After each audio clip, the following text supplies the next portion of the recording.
The confirmation. M32, F34. Last Friday, the woman of 3 years told me she slept with a man she met within a week of meeting him after being deployed a month already. We are both military, but I'm home in the States. We talked countless times about infidelity going abroad and the statistics behind it. She kept telling me to trust her and not worry about it, and usually got upset when I did bring it up. Lo and behold, she did what she said she wouldn't do. She slept with him 3 times that night. The same night I needed her and she would not answer my calls. I knew something was up when she first called back and she spilled it immediately. It crushed me badly. It's only been 5 days, but I feel okay, but I do keep bouncing back and forth between depression and anger. Soon as she told me, I immediately dumped her. I almost considered self-harm at several points. I'm hurt, and oddly enough I do miss her and still want her, but I know it's only what I'm going through. She said she wants to work stuff out, and I'm very tempted to, but with her having 8 more months left, I know it isn't good for me to hang on when she is in the Middle East and I can't do crap about it. I know it's a lose-lose situation, but I can't feel it. She said she wants to work it out and do whatever it takes, but the more I talk about it to her, the more annoyed she seems about it, yet she complains when I tell her I don't want to talk about the issue. In all fairness, I've seen few relationships come back and survive better after some BS like this, but what can I do to expedite this depressing, nauseous feeling? Even we talk, I still want to go to NC, but it's weird that I can't pull it off even though she is halfway around the world. I'm very vulnerable right now. I'd like advice on both sides of the dumper, dumped in this position as well as the work through it, walked away positions. Please don't be rude. I understand that there are obvious reasons and choices as to why I shouldn't. I dumped her initially, but I want to make sure I'm strong enough to not go back. I shouldn't let her treat me this way. I'll do my best to move forward. She told me she felt like it was the end of the relationship for her to do what she did, yet a doesn't excuse it in the slightest. Hopefully these next 8 months will push me faster to be over this, so I won't have to be a bee when she gets back. I'd be moved on by then. A few close people about this, and I'm planning on trying to get professional help soon under assumption it gets worse. Initially I did feel so guilty, but that's emotional Stockholm syndrome. But I told her I wasn't wrong at all for how I felt, and she was 100% at fault because I did nothing to deserve that treatment. Initially when I tried to talk about it, she seemed like it was upsetting to keep asking questions about it, and also said she didn't regret it, although she's remorseful about it. But hey, I live and I learn. She wants to fly me out to work on things, but I don't know. It's still going to be a trust factor, because even though she says she wouldn't, I deep down know she will. It sucks because I'm so confused on how to cope about this crap.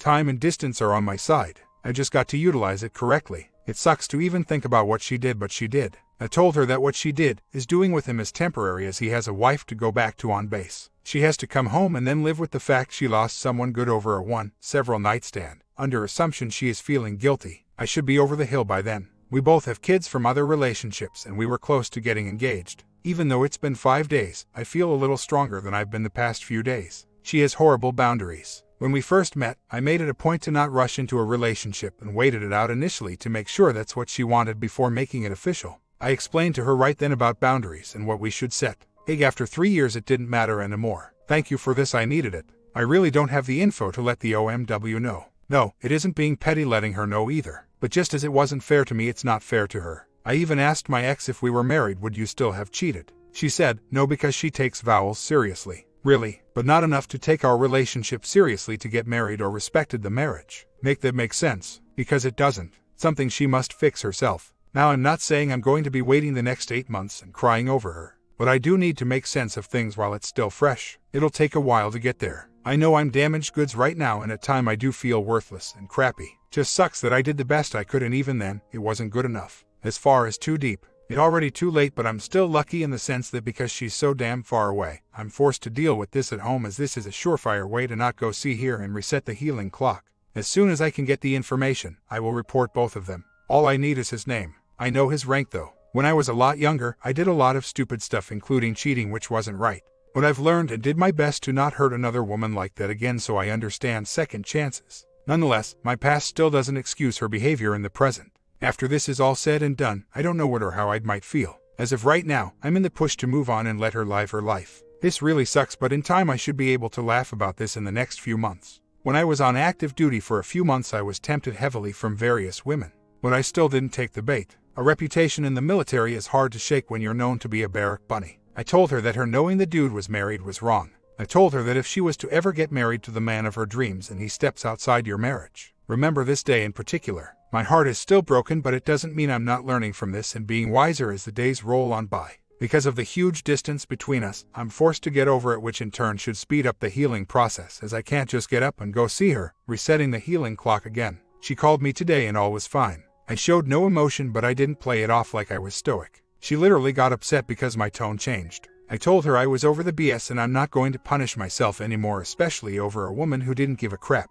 Today I just got a job offer for the job I tried to get for 3 years for $100 a year at a plant while I was with her. Now she is looking stupid. See how God works? That just motivated me and catapulted me into the stratosphere. And it's only been a week now and I'm pretty much moved forward with minimal scars. Yeah, and it hurts, but I'm already in my screw it mode. I'm pushing, trying to move forward for the rest of my life. Yeah, it's been a week since, but I'm honestly amazed how fast I'm just moving along. But I'm hoping to fully heal soon. I live in Texas and I'm paying the mortgage for my house. I own it solely. She never lived with me and, in a bragging way, always had way more than her and any other man she ever been with combined. I was told this from her and other friends and family. She has roughly 8 more months on deployment. By the time she comes home I'll be long gone and leveled up. I'm starting to explore my options as far as friends with benefits and just relax and chill. It's a hard road because of 3 years. It's like it was nothing to her. But what can you do now but accept it and keep moving forward? I'm not going to lie. I'm fighting the urge to hit her up. But I know soon as I do, all progress is lost. The emotional waves keep hitting me left and right and I'm trying to separate who she said she was for what she actually is. Update. So, it's been a few weeks since all of this happened. I passed my fitness test for this government job and will start in August. She called me last night. I'm not going to lie to my supporters. I did answer, and we did talk after this brief period of NC. I felt at peace. Like I didn't pine for her or even ask her what she was doing in between the time we didn't talk.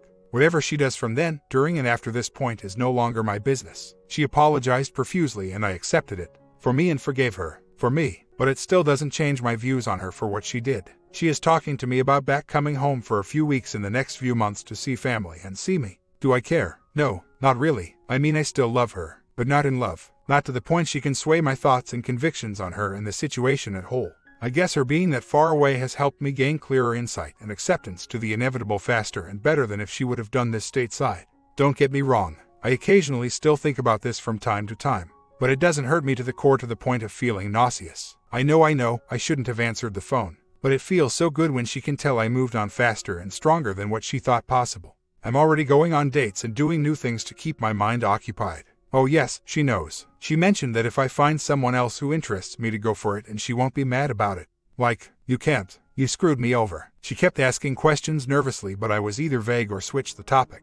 I have no intentions on leading her on. It's not bad to love someone you once had, but I can bring myself to want to be in love with her again. Me getting over it this quickly and pressing on while she there is screwing with her, and rightfully so. By the time she come home in the next 7 months, I've had a new life already and maybe a new woman. Someone said, she's going to show up and very likely throw herself at you to change your mind. Be prepared. I'm more than prepared. That's one of the tricks I know women, in general, use to get back at a man to control or confuse him. I've learned that lesson a long time ago. Knowing that, if I do see her, big chance I wouldn't do it because I know it won't mean crap. She'll screw me and then fly back to the Middle East to go screw the same guy she's been doing. So, at this point, what the point? She lost value in my eyes when she gave it away that fast and multiple times without a care in the world. So screw it, I'm not going to cry over it. I'm clapping myself on the back because I know I'm over her crap, all of it. I quote, am not still in contact with her. She contacted me. Of course, I heard what she had to say, then I said what I had to as far as finally saying what I felt needed to be said after the initial break.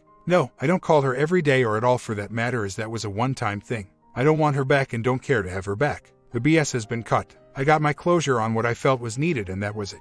Trust me, a person can still be finished without having any ties or feelings towards her. When I made my initial update, it was to show how much and fast I have grown in these past few weeks without damaging myself with the support of everyone here. But I guess it backfired and now lots of people are upset at what I did instead of how I felt after I did what I did as progress. Maybe I should have I just kept my mouth shut. I am dating again. It's not her business to know and I'm not telling her. Trust me, I really understand everyone's concern that I'll relapse. But I won't. This isn't the first time I've been cheated on. But because of the support here and realizing the patterns in my own empathy, I was able to dig deep, say screw it and move on. All I'm saying is that contact or not, I'm over her and her crap. She had already done her worst while with me, so what could possibly hurt me when apart? I'm stronger now and in August I'll be making literally $100,000 a year. New job, new tax bracket, new options. With therapy and making myself pissed enough to go to the red zone, I was able to just say screw it and just move on. Hell, in a general sense, I've been through worse than this. Back in December of 2007, I ended up walking in on my then 2-year ex-GF with her ex-GF. You know, the one I shouldn't have to worry about on top of her in a public restroom. I screwed both of them up in the bathroom and left. True story. I was depressed for almost 6 months before I moved on. So, I often think about that to motivate me that at least she told me, even though it doesn't make it right. I put it in my head that she won't be back for another 7 months. So why cry and be about this crap when she will still be screwing around on me whether I want her to, right? So, I'm eating better. I'm getting better gains at the gym. I'm doing more screw with myself than you thought possible because I now have the free time to utilize and do so. I'm over it fast because if it isn't raining, we ain't training right. When I had to deploy stateside, haven't went outside the contiguous United States yet. I didn't like the feeling of leaving my kids and family and my initial freedom. I have to be under military rule for those months, but guess what? I knew what I signed up for and dealt with the screw with my head held high. So that's what I'm doing. If anything, the military has taught me it's more trucking and less crying. Yeah, it did hurt me what she did. Yeah, I still have love for her as she was a part of my life for 3 years. But I'm human. But when she threw it away for a screw session, why hold on? I'm not holding on. Even if or when I decide to speak to her, I have self-control, or more so now than when it first happened. When I gave an update, I was hoping that I got at the very least some form of positive support. But mostly flack came my way, and understandably so. But people do grieve and handle situations differently from different people, as there is no way to cookie-cutter emotions. Hell, I go to funerals and never shed a tear. My eyes might water, but it's weird that they don't fall. But I've seen people break down and get depressed because their cat died. Nothing wrong with that, but what may be big to them may be small to me and vice versa. But there has to be a balance for understanding. I am doing my best every day to stay away from negative thinking traps and behaviors. Going to therapy and figuring myself out on why I end up choosing these types of women and getting better for myself is a step in the right direction to hold myself accountable and understand my self-worth, so the next time I can vet Meyer carefully and pay more attention to red flags. I've been a victim of that a time or two in my younger years. I'm not looking to meet up with her. That was all her saying that. But by the time she comes back for good, I'll be squared away from her BS. I mean, I am now, but I'll be laughing about this when she does come back. A year later, well, after the initial blow, it was hard to manage, but I got through it. I put myself in therapy until October last year, and it helped tremendously. I've learned a lot more about me and the situation than I ever could, and now I'm very grateful.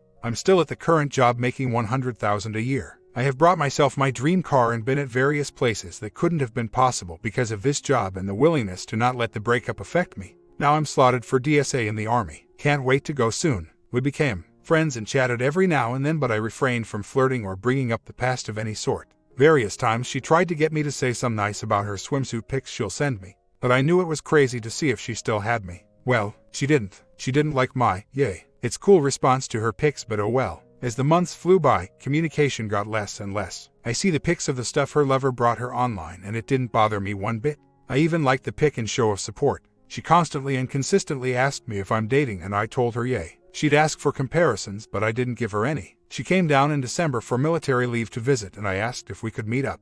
No, not to sleep together or reminisce about us or the cheating, but to just catch up. She agreed when she landed, but quickly changed her mind. I figured that the guilt was still there and she couldn't face me. But it was okay, no biggie. After that, we really didn't talk much. I knew she was coming back officially at the end of May. During this time, she deleted me from all social media, especially the ones she added me back on when I deleted her. I deduced it to the fact she didn't want me to know she's back in the States to face what she has done. But I'm pasted it. To be honest, I'd like face-to-face closure, but I feel this way is best. I really feel that she knows she screwed up badly and had her fun in Bahrain, but now coming back off of that high probably made her realize that she doesn't want to finish facing it or start facing it. But wherever you go with problems in your life, there you are with problems in your life. We have mutual friends, so I'm still able to see what's going on. No, I'm not stalking. I just don't care enough to avoid crap on my phone that I pay for. I gave her peace and I got mines. I say all of that to say this. It was an expectation of me to run back to her. But I didn't. I didn't blow up her phone.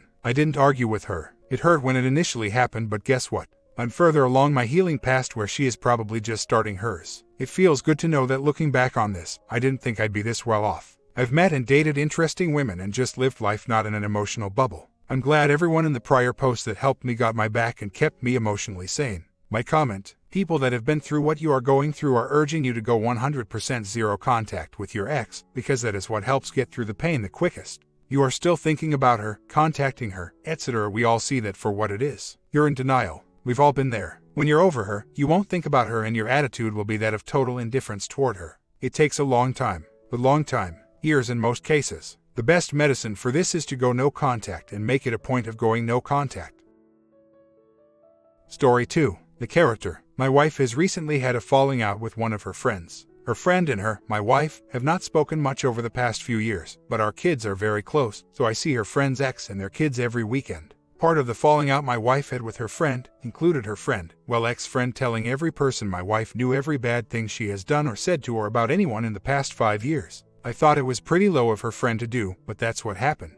My wife sat me down last night and began crying, telling me, "There is something I have to tell you anyway." My wife proceeded to tell me that she, along with her friend, went to sushi in Newport Beach for her birthday and met a few guys. These guys, my wife and her friend, got a taxi together to go to a local club. While at the club, my wife tells me she kissed one of the guys. She said afterwards she was devastated and called me to come pick them up from the club. Anyway, I recall this night vividly, and they were pretty smashed when I went to pick them up. So, I guess, what's your advice? I am kind of numb to the situation because I never expected this from my wife, as I have never once messed around and I have the ability. I am a 36-year-old man, very well off financially, and work out for about 2 hours every morning, very physically fit and have a pretty good personality. I am pretty humiliated by the situation. We have been married for 13 years and together for 16 years. I have 2 kids, 7 and 12, and besides this incident never have had an issue with my wife, as far as I know. She only told me 2 years later out of fear that her ex-friend would call and tell me as she moves down her list of people to inform of my wife's indiscretion.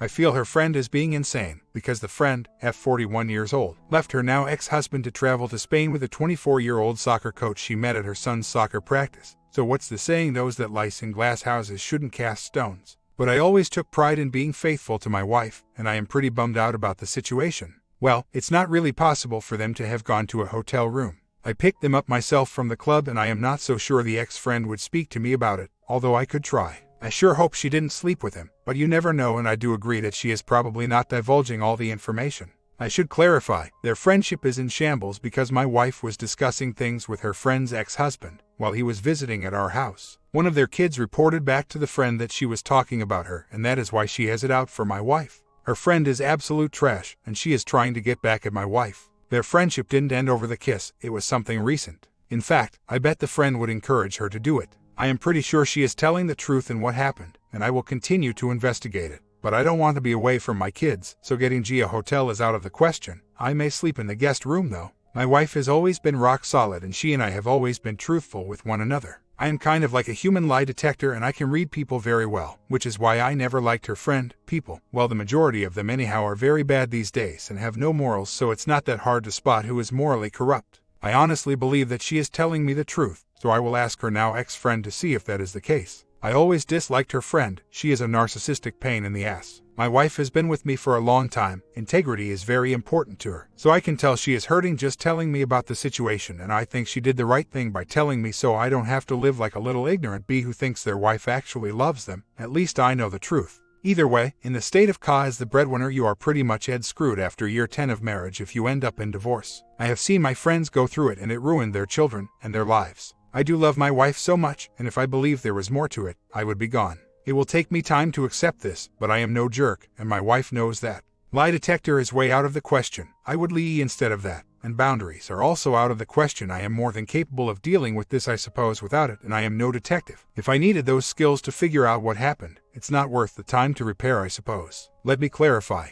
My wife's friend ended her marriage against mine and my wife's recommendations. The woman, wife's friend, was bored with her life and said she deserved better, and she started to date a 24-year-old soccer coach from her son's soccer program. Her now ex-husband is a great guy, but a total B and never stood up for himself, and she walked all over him. That woman ended up going to Spain to chase after the 23-year-old soccer coach and ruined her own marriage and her kids' lives. Hell, at least from my perspective. Her now ex-husband brings his kids around on the weekends to my home, and he and I usually hang out. I was there when he and my wife were talking, and the subject was that he was still paying for all of his ex-wife's bills, even though he was not obligated to do so. When he asked for our advice, my wife told him that he should tell his ex, my wife's friend, she needed to get a job. That woman's kids heard this conversation and told the woman, and now she is mad at my wife for having the conversation with her ex. She was angry because she said we should not be discussing these things with her ex, but he is a pretty close friend. That woman is as crazy as they come, calls herself a goddess, and says that she deserves the world. Spends $300 per month on a gym membership and goes out partying every weekend while her ex-husband pays all bills and watches their kids. The issue arose in conversation when he, her ex-husband, informed us that she took a job working from 2 p.m. to 11 p.m. weeknights, meaning the ex-husband would have to take the kids to school and leave work early every day to pick them up. My wife advised him that he would probably get fired if he had to leave work early and that it was not smart for the woman to take a job working from 2 to 11 p.m. So that woman started a scorched earth campaign against my wife, essentially trying to ruin all of her friendships and everything. Hope that makes sense. She went out to dinner with her friend for her birthday, at sushi, just her and the woman I am speaking of. While there they met a group of guys 5 or 6 that bought them drinks because it was her birthday. While eating they told them they were going to a club. They all decided to go together, and they went to the club as a group of about 8, so I didn't believe there was a double date, or that she met them for dinner. I do believe they met at dinner then went to the club afterwards. That is what she has told me anyway. They went out dancing with the guys and she ended up kissing one. So, beyond that is all she shared with me so far. Until I have time to find out more, I won't know more, unfortunately. There is a great deal of speculation going on, and most of it is from people nor really reading what I wrote but carrying from other interpretations of what I wrote and others commented on. I don't want to have my speculation go so far off base I miss the forest for the trees, so to speak. I am listening, but I think getting solid facts before I move forward would help. As far as the ex-husband friend, he is going through a tough time, and I told him he could come over because our daughters have been best friends since they were 2. The guy lost everything in his divorce, and having his daughter over at my house has been good for my daughter. They are like sisters. They are 8 now, and while I agree they come over too often now, there is no way he is of any interest to my wife. In fact, the reason my wife caught the ire of her ex-best friend is because my wife was actually just giving him some hard truths about his personal situation. My comment: have you asked your wife for the identity of the man she was kissing and with whom she danced? Seems if she felt comfortable enough kissing etc. there would have been an exchange of names. Same about the identities of the 7 other fellows. Ostensibly, they all spent considerable time together that evening. Not sure what you could do with this info. Might be naive to think any of them would be forthcoming, but worth a shot.